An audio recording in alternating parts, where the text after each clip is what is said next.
So let's shift gears a little bit.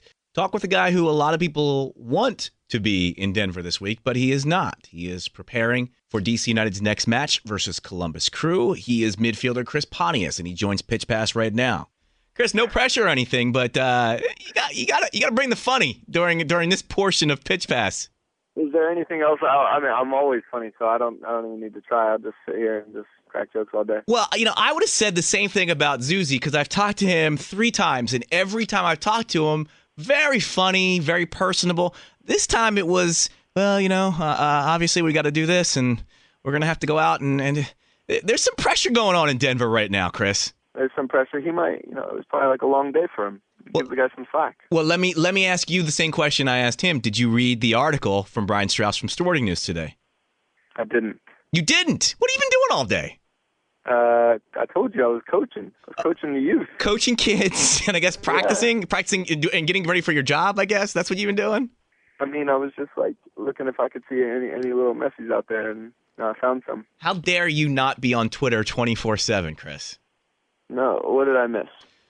So there was a big article today that came out. By the time this podcast is posted, by the way, you will have already read it, and then now we're recapping it for people who have read it and you who have already read it. But there was Brian Strauss had some unnamed players, 11, he said in total, plus other people surrounding the national team setup, saying that they were confused about what their roles were in matches with Jurgen, and how before the match Jurgen was more motivational as far as, hey, go out there and express yourself, rather than this is what we need to do, and this is where Chris, your job is to make sure you shut this down and get forward here. So it was more like fluff rather than substance, and then when they went out there, they really had no clue about what their roles were.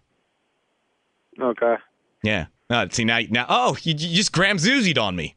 I mean, I haven't been in the national team enough to comment on that. I agree, but my question and I understand why Zuzi was the way he was, because all this stuff broke today. He's a young guy trying to still make his way in the setup, and here I am asking him about what's true and what's not true.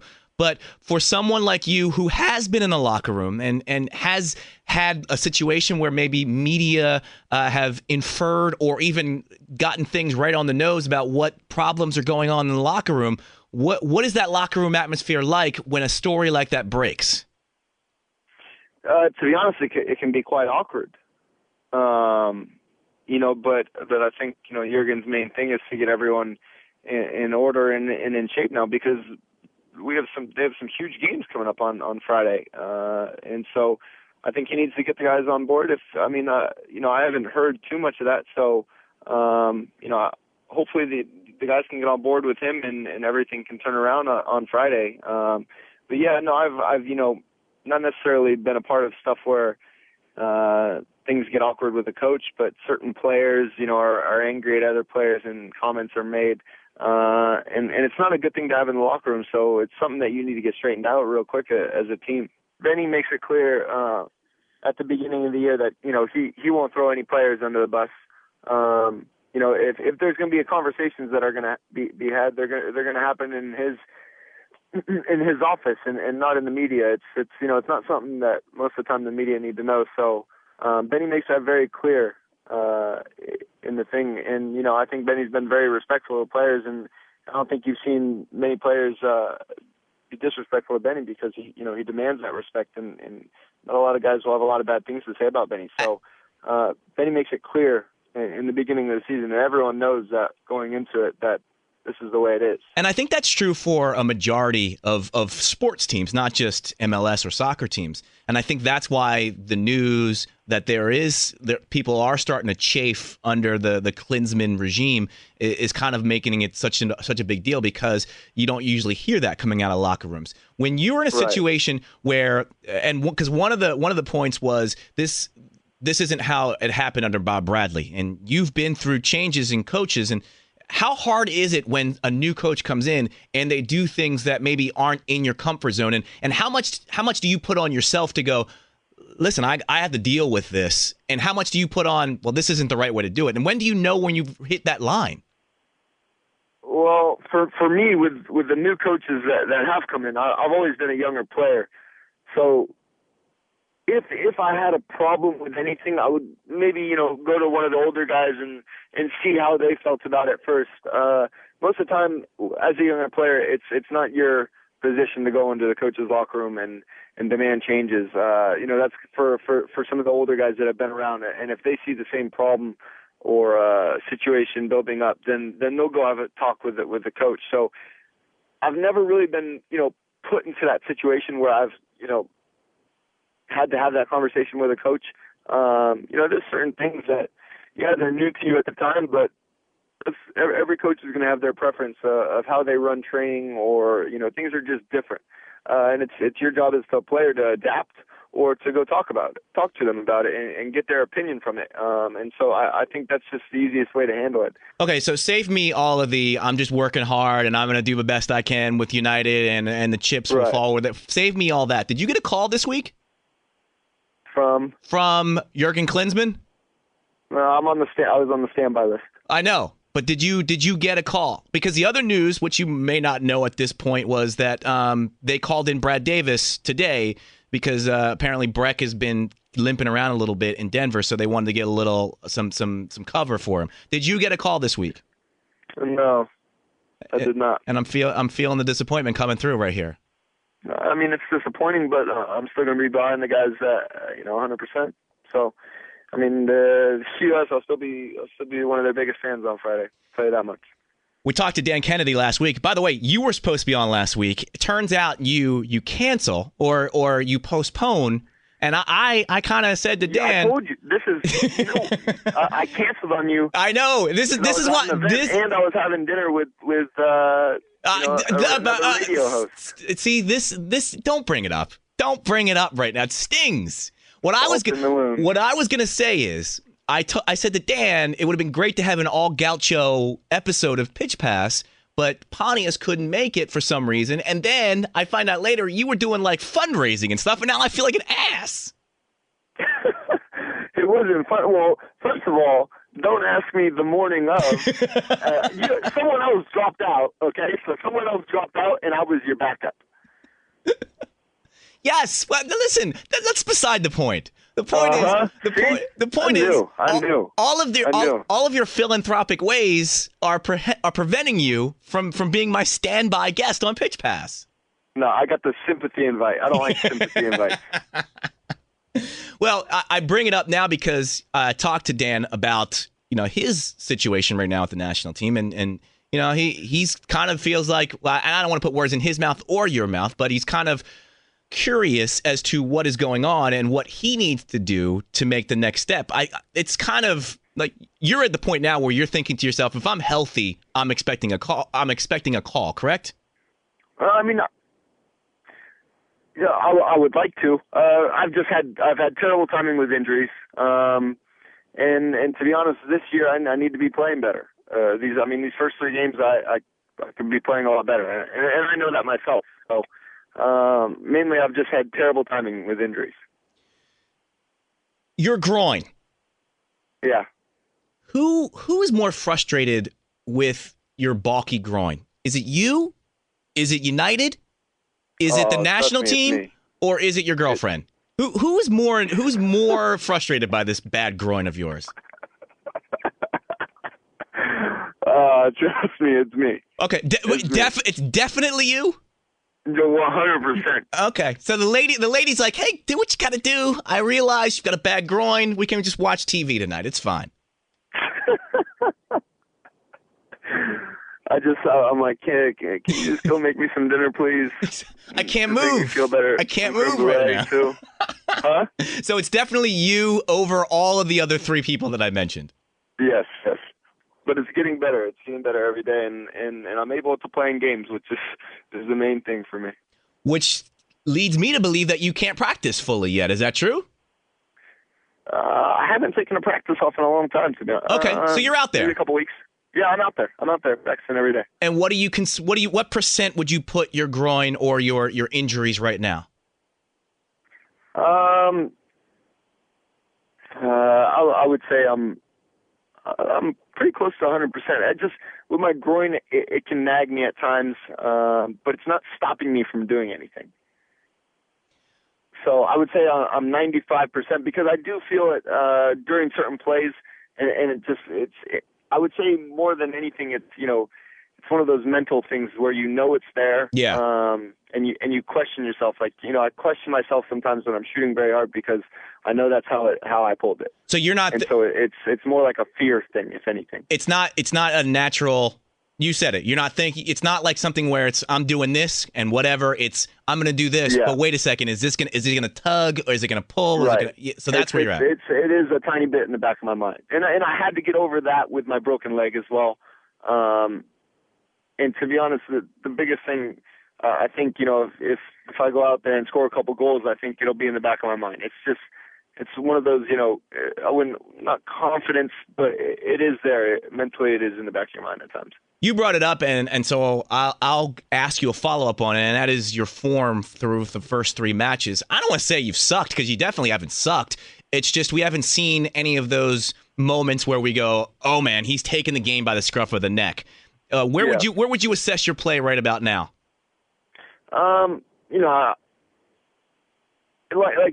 don't think I've been terrible, but I haven't seen enough of the ball. I haven't gotten on the ball enough. I haven't made an impact in the game that I want to make. And that's my main thing. I need to find the ball more. So I think if I can do that, I'll get much more into a rhythm. I can get the team into a rhythm. And I think that's with a number of the guys on the team. I think we all need to be a little bit more confident on the ball, get each other on the ball, and be able to possess and make the other team chase. We were chasing in New York the whole game, and so we were tired when we got on the ball, and we made stupid mistakes on the ball. What do you attribute your lack of seeing more of the ball to? Is it the kind of empty bucket thing formation that Ben seems to favor? Is it you've switched positions through a lot for the first 3 matches? Or has it been the lack of D-Row? Or has it just been kind of you not being aggressive enough and seeking the ball? I think it could be me not being aggressive. No, I definitely need to be more aggressive and go find the ball more. Obviously having D-Row in there will only help me because, D-Row's a fantastic player, and if anything, he draws numbers into him. So the more numbers he draws into him, the freer I'll be as a player. But I think as a team overall, we have made terrible decisions on the ball. We're a team that's not playing with a whole lot of confidence right now. I think we need to trust our skills. We need to get on the ball more. We need to put ourselves in tough situations and be able to get out of those and not play kickball as much. I've loved what I've seen from Perry Kitchen as far as his willingness to get forward and his willingness to get involved in attack so far, and that's got to be something that's going to be helpful for you down the road. Yeah, 100%. I think Perry, over the past year and a half, Perry's grown immensely, and you can see it, and he's getting on the ball. His confidence is skyrocketed. Perry's a very good player, and someone that's, with his age, the sky's the limit for the kid. So it's been nice to see him grow over the past couple of years, and I always knew he had it in him. It just took him learning the game a bit more, and Perry's a kid that's willing to learn. He puts in the work, on and off the field. So, I would definitely be watching out for him, in the national team scene the next couple of years. Now, having said that, though, and putting aside a couple of other bright spots, Bill Hamid being a huge other example, right? Even though, look, you went to Houston, you didn't get anything. You would have probably liked the point, but it's not crazy to say you go down to Houston, come back with nothing. You got your 3 points at home versus a good Real Salt Lake team, and you got your point on the road against New York Red Bulls. So I don't think you can be unhappy with how the season has started, other than the fact of the team kind of has – last year it was a non-sexy football situation or non-sexy soccer situation. This year has just been like a downright fugly situation. Yeah. So what do you guys do when that kind of thing happens, and what's the plan to turn it around? Well, the plan to turn it around is, we need to get on the same page. We need to get in a rhythm as a team. We have not gotten into a rhythm. I can think of, a couple times where 5-10 minutes we were, moving the ball side to side. This all strictly comes from possession. We haven't had a lot of chances because the only times we're breaking out and we're getting chances is on counterattacks. We can't keep on relying on that because, even though we can hurt you, we're going to be tired by the end of the game. We're going to run ourselves into the ground. So I think the best thing for me, after that New York game, it felt like a loss to me because didn't play well.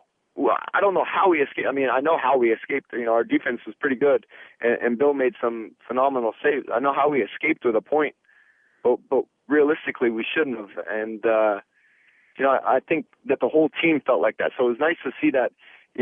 God, we got a point, but we're still all disappointed in how we played. So there's been, in practice this week, I can see like the guys hungry to go out there and take a game and take the game over and actually make the other team chase. And I think that strictly comes with possession. It'll be nice to be home because we always seem to play a bit more confident at home, and I think every team is like that. But it'll be nice to be home on Saturday, and hopefully we can get on the ball a bit more. You play whoever is on the schedule, but what were your big picture thoughts on the rivalry week thing that MLS set up? I thought it was really exciting. It might have been a little too early in the season, but it was definitely kind of it got a little interest going, and the juice is flowing for MLS fans. Yeah, it was definitely exciting. I watched a few of the games, and it would have been nice to see a bit more goals, but generally you got some good games, and I don't mind the concept at all. I think the fans rallied around it, and I thought it was pretty good overall. Do you think if it happened maybe even a month later, giving teams a couple more matches to get gelled, that there would be more end-to-end action, more goals? Oh, 100%. Yeah, I do. Because look at our offense. We're just not clicking right now, but in a month's time, hopefully we're clicking and we're putting a couple goals in the game. I just see that happening for us. It happened last year. I think we only scored one goal in the first 3 games last year, and then we had a breakout game in the 4th. So hopefully that can happen this weekend for us. 2 years ago, I saw you at a Weezer concert with Dax McCarty, and then he gets traded. Last year, I saw you at a Foo Fighters concert with Clyde Sims, and then he gets traded for all intents and purposes. Being a good friend of me on this team. Yeah. Well, it's a bad curse. You probably shouldn't hang out with me. This year, without Clyde, without Dax, I guess the first question is who's your concert buddy on the team this year? Because, and then the follow up, which is coming. You sent me a text going, "Hey, you got any line on the Maroon 5 tickets?" So what is Dax and Clyde, if they were still here, what would they be saying if you going, "Hey guys, I can't hang out tonight. I got Maroon 5 tickets." I promise I won't take a teammate to that Maroon 5 concert. Okay, because I didn't know who you were asking for, so I'm like, oh, okay, maybe one of the guys on the team's a big Maroon 5 fan, and Pontius wants to go with them. I'm actually trying to fly Kate Beckinsale in. Well, who is your concert buddy right now? I have a few of them on the team. My roommate's Dan Yakovitz, so I hang out with him a lot. I hang out with Brandon McDonald. I hang out with Ethan White a lot. I have a few of the guys those are probably the guys that I hang around the most with. Generally our locker room's pretty close knit, but some of the older guys have some families and have kids that they have to go home to and can't come over and hang out with me and play video games, so I understand that. Chris, but, you are on the path to the marriage and the kids as well, my friend. Relax. You're asking for Maroon 5 tickets. You've made a change in life. Let's not. So that means the ring has to come out right after the Maroon 5 concert. All I'm saying is you've made a step in a different direction when you say, I think I'm going to go to the Maroon 5 show tonight. That's where I'm going to be. No, I like Maroon 5. There's nothing wrong with by myself. There's hang on. I'm sorry. I would even hang out with you. Will you repeat that statement about going to a Maroon 5 show? Would I what? You said I would go by myself. Did I quote you correctly there? I wouldn't go by myself because I don't like going places by myself, but I would hang out with you at a Maroon 5 concert. So if you and I were going to a show together, and you said, "Hey, Greg, what are we up to tonight?" And I said, "I'm going to a Maroon 5 show." You go, "Roach, I'm in with you, buddy." Yeah, I'd give you the sympathy hangout. Yes. Thank you very much. Now, who are you really going with? I haven't decided yet. Oh, come on! I have not decided yet. I'm having tryouts for the tickets, actually. You don't get Maroon 5 tickets and don't think to yourself, I'm going. Not even I have to go with a girl. That's what has to go through your mind. That's the last thing that goes through my mind. Really? Yes. See, I thought the whole time you were saying you wanted to go to Maroon 5 because your girl was saying she wants to go to Maroon 5. Are you kind of saying now, I want to go to Maroon 5 because I want to go to Maroon 5? She probably does want to go to Maroon 5, but she has to be a part of the tryouts and she has to win. You in this situation are like Jurgen Klinsmann. You want to see the effort from her every day in practice. I do. And only at the last moment will you reveal the starting lineup of who you will take to Maroon 5. Exactly. Spot on. What can you do for me for these six? Exactly. Mm-hmm. Okay. So get a training session in here or there, and let me see what you got. Chris, thank you, man. I appreciate it, and thank you for kind of giving us a little insight as to what goes on in locker rooms when big media stories like this hit. I think that was really insightful, and I thank you for it. Yeah, I appreciate it. Thanks for having me on, Greg. So I guess we'll talk later then. Sounds good. At the Maroon 5 show, perhaps. Are you going to be there? Well, I might go down there. If I know you're going to be there, I might run into you. Well, I might skedaddle on down there. Pitch Pass. This is your voice. This is my red, white, and blue. This is my anthem to you. For more show information, go to pitchpass.com.